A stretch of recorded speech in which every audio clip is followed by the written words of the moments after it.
Before you sign anything when buying property in the Dominican Republic, you need to ensure these 7 documents are in order. If you skip this one, you can lose time, money, or even the property itself. Hi, I'm Betty Gonzalez, and today is day 10 of my 30-day YouTube challenge where I go live every weekday to share our family's real story of preparing to move to the Dominican Republic before we actually make the move. And today I'm breaking down exactly what to ask for and what to double check and how to protect yourself when buying property in the Dominican Republic. And we're going to start right in with the very first one. The very first one, guys, that you guys have to make sure that you double check. It is the title and registration. This is the first and most important thing. And in the Dominican Republic, this is called matricula number. This is your property's ID in the Dominican Republic. And what you want to look for when you're checking is that that number matches the official certificate of title and that the seller is the registered owner, and don't just take the word for it. So whoever is selling the property, make sure that that's their name on their title. And how do you make sure that you identify that? Well, you need to look at their identification to make sure that that's the actual person, which is actually what our lawyers did, and show it to us. So don't just take their word for it. Have your attorney check directly with the Registro de Títulos, which is a title register in the Dominican Republic. Again, it's called Registro de Títulos. And number 2, guys, you want to make sure you check for mortgages and liens. Even if the property looks good on paper, you need to prove that there is no previous mortgages and that if there was one, that it was canceled. And the name of this document is called Radiación de Hipoteca from the Dominican Republic. Again, Radiación de Hipoteca, which is when you're going to check your mortgages and liens. You also want a certification showing that there is no outstanding debt, taxes, or lawsuits tied to that property. And that's when your lawyers come in, because they'll be able to check that for you because they know exactly what they're looking for. Now, the third document or step that you need to make sure you don't skip when buying property in the Dominican Republic is this one. This one trips a lot of people, guys, and so don't let that be you. This one is called a EP. IPI. It is clearance. That's the Dominican Republic tax certificate. This is a tax certificate clearance for the Dominican Republic. And don't forget to confirm that HOA or maintenance fees are paid in full, especially if your property is out of a gated community. You even want to make sure that you check for utility bills like the water, the electricity are fully paid for for that property. Because remember, you don't want anything tied to that property that you owe money to anyone else. The number 4, guys, that you have to double check is contract review. In the Dominican Republic, this is called Compraventa. And your Compraventa is basically what we call here in the US your purchase contract.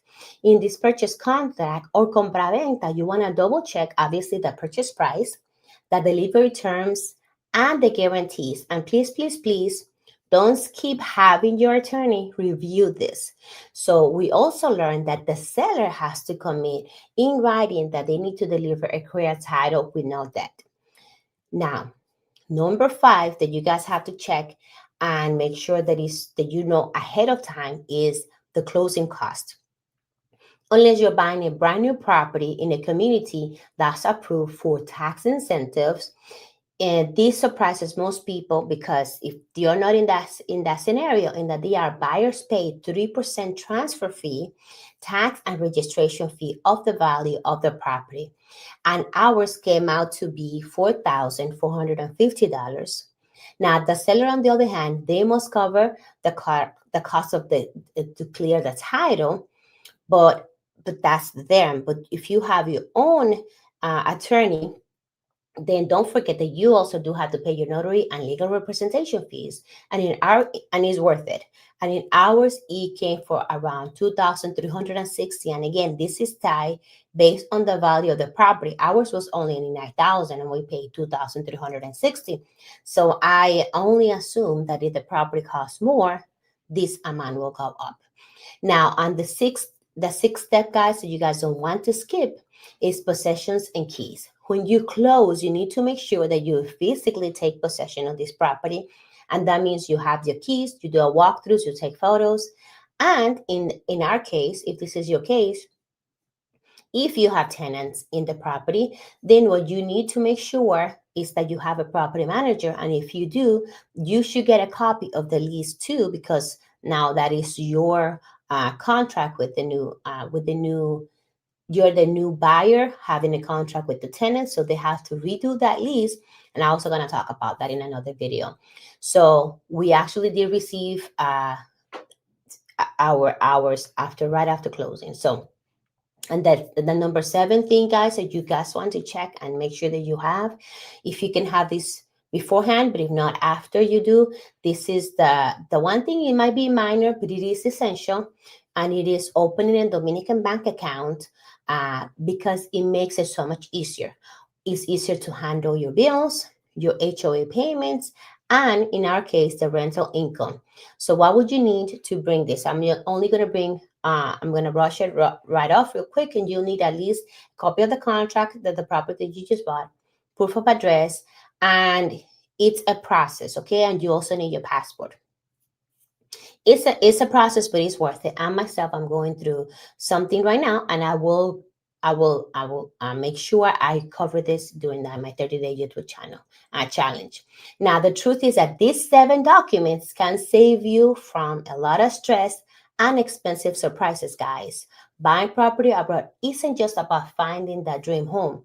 It's about finding and making sure that it is legally yours and it is secure.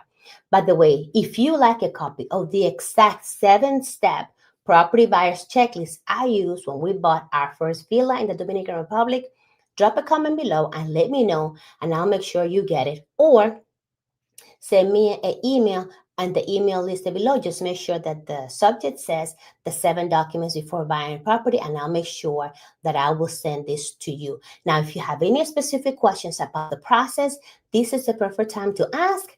I read every comment. Now, guys, this is day 10 of my 30-day YouTube challenge. I hope this breaks down helps you move a step a little closer about confidently about buying a property in the Dominican Republic.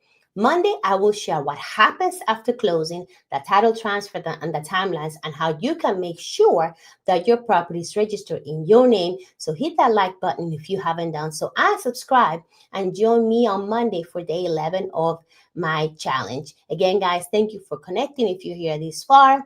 Have a great day and have a great weekend, and I will see you on Monday. Bye.